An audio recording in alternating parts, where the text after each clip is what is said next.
Hey guys, this is John, and I'm playing ercoleiaccone in the 5-minute pool on ICC. Let's play knight f6 in this one. This is an opponent I've had in the past. I'm going to go c5. I actually have a strange idea to play a Benoni this game, but he's not going to let me. He's playing knight f3 instead of going d5. I was ready to play a Benoni. The Benoni is just an opening I haven't played yet on this channel, and I don't know, it's a fun opening. I have way more experience in it from the white side, but I was going to give it a go. So this move a6 on move 4 after the capture on d4 is not popular, but I think it's a good move for Blitz. I don't think it's completely sound OTB, but for Blitz it's entirely playable. So bishop d2, I think stronger might have been knight b3, because now I can take and play e5. And this will force the queens off the board. And it depends where his knight goes, but almost certainly after the queen trade, I will play f6. Check. To blunt the diagonal for his bishop. I want this bishop to be biting on a solid row of 3 pawns. And from here, black usually puts this bishop on e6. I can gain a tempo on the pawn on a2 by doing so. And it's a little unclear where I will develop this knight. Probably to c6, especially if he's fianchettoing this bishop. An alternate plan is to try to stick my own bishop on this long diagonal. So I could play, for instance, bishop d7, bishop g2, bishop c6. So that would be interesting. Let's think, though. If bishop e6, bishop g2, I can take this pawn safely. So I doubt he does that. So let's say bishop e6 and a3. Knight c6, bishop g2. I could always play bishop e7. Yeah, let's do that. I'm always a little unsure where I want that bishop. b5 was another possibility if I wanted to go bishop b7. But I like the aspect of winning a tempo with this move. Maybe I send the knight to d7 to c, and then on to c5, where it has the option of going to a4, hitting the bishop and attacking b2. That looks interesting, so let's give it a shot. Because on c6, the knight is kind of restricted. It does jam the diagonal, so he can't get at my pawn on b7 so easily. But this is a more enterprising route for the knight. Has more potential from the c5 square versus c6. Okay, so he's making a prophylactic move. Just eyeing the b3 square. Also opening the bishop. It's probably not a purely prophylactic move. How about rook c8 now? That way I get the rook out of the line of fire. And b4 I can play knight a4, so that's no big deal. Yeah, let's do rook c8. Rook d8 also makes sense. I think I slightly prefer rook c8, so let's do that move instead.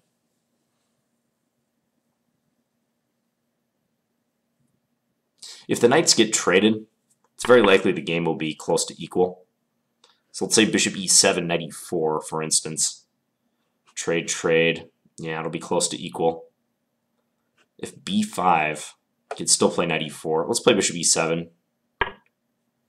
I'll stick my king on f7 most likely. I probably will not castle. I'd like to keep my king centralized because we're in a queenless middle game, getting close to a pure endgame. Okay, so bishop b4. He's threatening to take and then win this pawn on b7.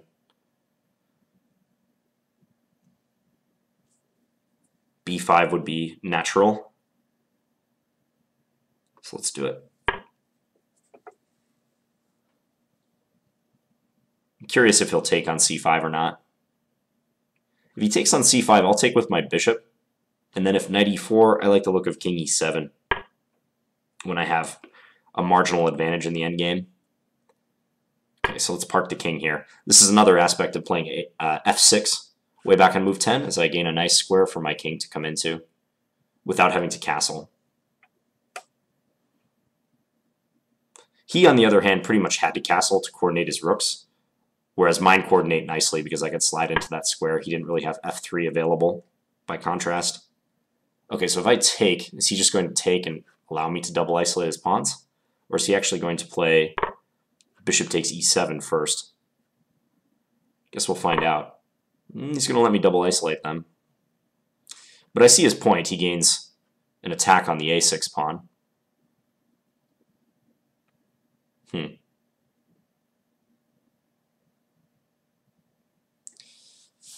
Well, I probably should capture. So let's do that. And I'm thinking maybe rook c4.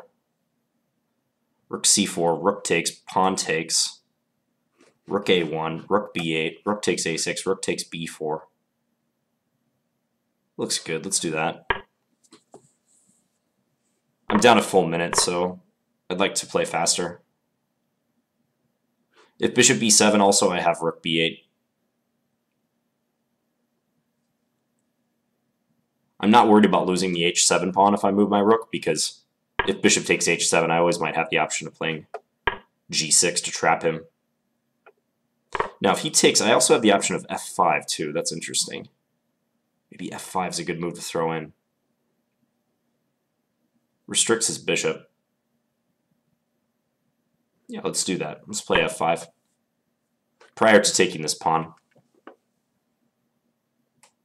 Because if I just took it straight away, he could check me, and my king doesn't have a good square either. Now, after, let's say he plays bishop g2 and I take on b4, and then he checks me, I can just slide up to f6 nicely. And then if rook a6, threatening bishop d5, e4 is one move to keep him bottled up. I think this is an important point, f5, if I plan on trying to win this endgame.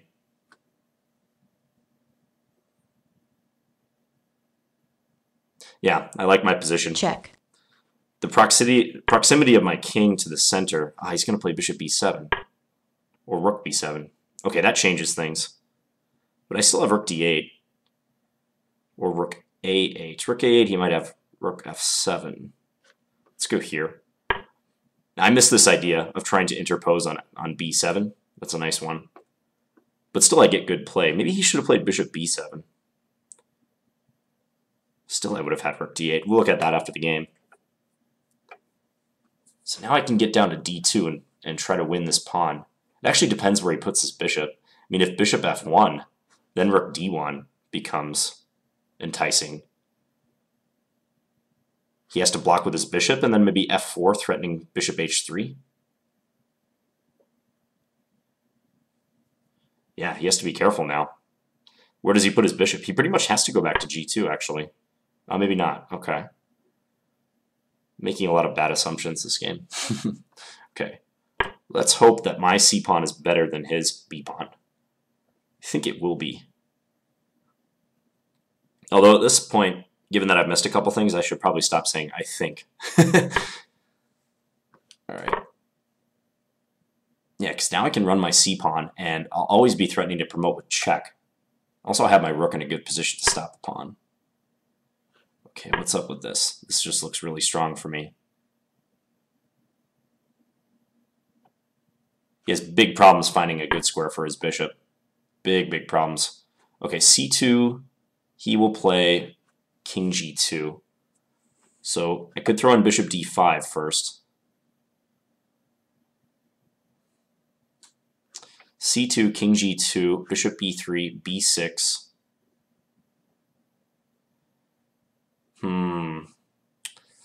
All right, I feel like I should be winning right here, but I don't see it quite yet. All right, nevertheless, I have to go.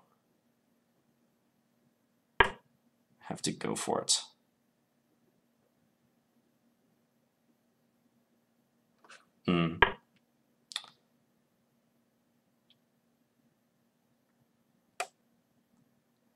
So b6 is like the only try. Check. Let's do this. And if f3, I'll play e4 and try to cramp them. I might need the help of my king now, really, to get up there.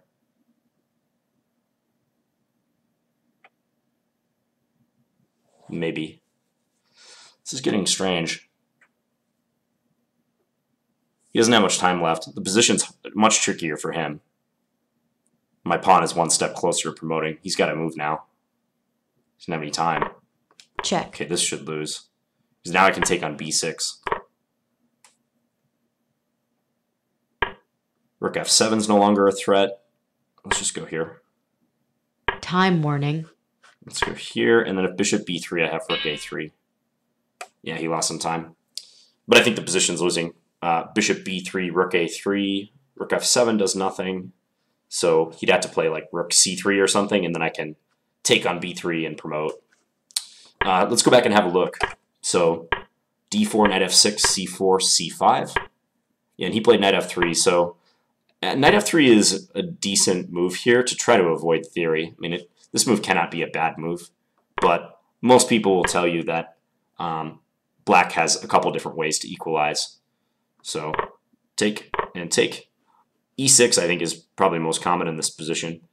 I played a6. This is just an idea I picked up many years ago, actually from the games of an international master named Mike Valvo, who's pretty prominent in Midwest chess. He used to play some tournaments here in Minnesota.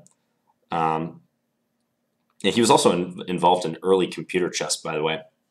And it's interesting because the point is black wants to go d5, but d5 immediately is not good because of pawn takes. And then if queen takes, knight c3 is just winning a tempo, so knight takes. And then I think knight b5 is an issue, whereupon white is threatening this. And it's like a moderate initiative for white. Black has to be careful.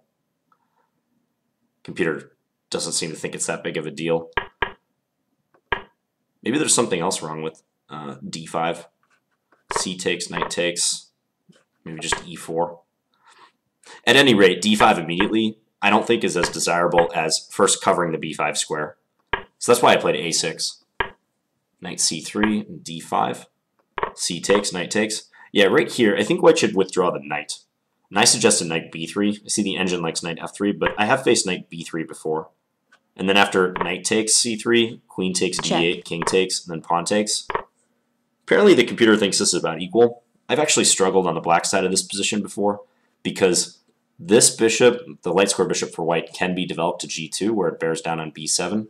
And the knight on b3 is a nice advantage in this structure because it can come to a5 a lot of times. So, and black's king is caught in the center still. I have to be careful about his dark square bishop making an annoying move and like cutting off my king. For instance, I can't come to c7 so easily because he has bishop f4. So black has to take care. I think that's a little bit stronger. Yeah, the computer disagrees, but... So back here, take, played bishop d2, I took, and then played e5. Yeah, e5 right away is interesting too. I wonder what black gains by doing this. Maybe not so much. Knight takes c3, bishop takes c3, e5. So he moves the knight, and then we get to swap the queens. Yeah, I think black is very comfortable in this setup because these pawns are useful in blocking the dark square bishop. It provides a nice square for the light square bishop to come to e6. It doesn't have to worry about being harassed by knight g5. And the king can come to f7. So everything sort of fits together pretty well for black. He played g3. I went bishop e6, a3, so I caused him to lose a tempo. So the engine wants knight c6, bishop g2, bishop e7, something like this. Yeah, black often has a dilemma in this line where to put the knight. And I chose d7 in this because I thought this looked more interesting. Bishop g2, knight c5. The idea of knight a4. So he went knight d2, I played rook c8. Looks like we're playing decent moves here. I was expecting him to play knight e4. I thought he'd want to neutralize my knight and offer a trade for his own knight. He surprised me, though, with the bishop b4 move. It doesn't look like a good idea. Yeah, I think bishop a5 or knight e4. He really probably missed the boat for knight e4 on the last move. It would have been preferable here. So, bishop e7 here, b5, and now king f7. And as I described, it's nice for me that I can play king f7 and connect my rooks, whereas he didn't have that luxury. He had to castle to connect his rooks. Otherwise, they weren't going to be connected for the foreseeable future. And of course, he's not going to play f3 and block his bishop. So e3 would probably allow some knight d3 stuff. It just kind of weakens the light squares around his king. So he's not going to do that. So b5, rook c1, king f7. I felt very good at this point. I did have some moderate troubles on the clock, though. Let's see what it thinks about rook c4. Because I think that point about him having rook takes a6, rook takes b4, or sorry, f5 first, check. Rook a7 check, king here, and maybe bishop e7. I didn't see this, either bishop b7 or rook b7. I'm fortunate that I have counterplay after rook d8, seeking a new horizon for the rook, and he still has vulnerable pawns down there, but it's unfortunate I didn't see it. It's that's an oversight on my part. So rook a6, because if I take this pawn right away on b4, check. I thought he would just check, and if I want to escape the checks, I have to get my king over to like d6, for instance, and I might be dropping the g7 pawn, maybe the h7 pawn. It's messier. Or maybe he could just keep checking me. He could even give me a check on a6 when my king hits d6, and e6 is loose, so my king might not want to wander too far. So fortunately, f5 appears to be good, even in the event of him blocking on b7 check with the rook or the bishop. Rook b7, rook d8, bishop c6. I went down to d2. You might be wondering why I didn't play rook check. D1, seemingly getting the rook over with tempo. And the answer is I wanted his king on the back rank for tactical reasons. I think it's better to have him on g1 than forcing him to g2. So I took here. For instance, if ever he drops the bishop back and I give a check on b1 at that point, he plays bishop f1. An idea I described during the game is f4, trying to play bishop h3 and double attack a bishop that could be there. So also, I didn't, keeping his king on g1 makes it less likely it can come up to f3 and become active. So rook c7, I took on b2. He played b5, I played c3, c2. And now king g2 is forced. Otherwise, I get rook b1 check-in, followed immediately by c1 queen, and he'll lose. Okay, so where was my win right now? Computer's showing -7. I played bishop b3. Didn't do me any favors. It says just check on d5 immediately, f3, and then e4. So I kind of had the idea right. This threatens to take, and then after he recaptures with the e-pawn, I can promote with discover to check on his king. So let's say he plays f4, e3 check, king h3. Otherwise, if he goes to the back rank, I have rook b1 check, followed by promotion. So king here. And then, yeah, bishop e4 is probably the simplest, threatening rook b1, now that the bishop defends the pawn. But I see the engine was also suggesting this beautiful move, bishop f3. Attacking e2, and if he takes, I gain another passer, and that second passer is decisive. He can't deal with two passed pawns on the second rank. That's a very exquisite line. Zero chance I find that in a Blitz game. The point about bishop e4 being possible, though, when my pawn reaches e3, that was something I maybe should have seen. Because in the game, when I played bishop b3, which is kind of a wasted move, because as soon as he plays b6, I have to move my bishop again.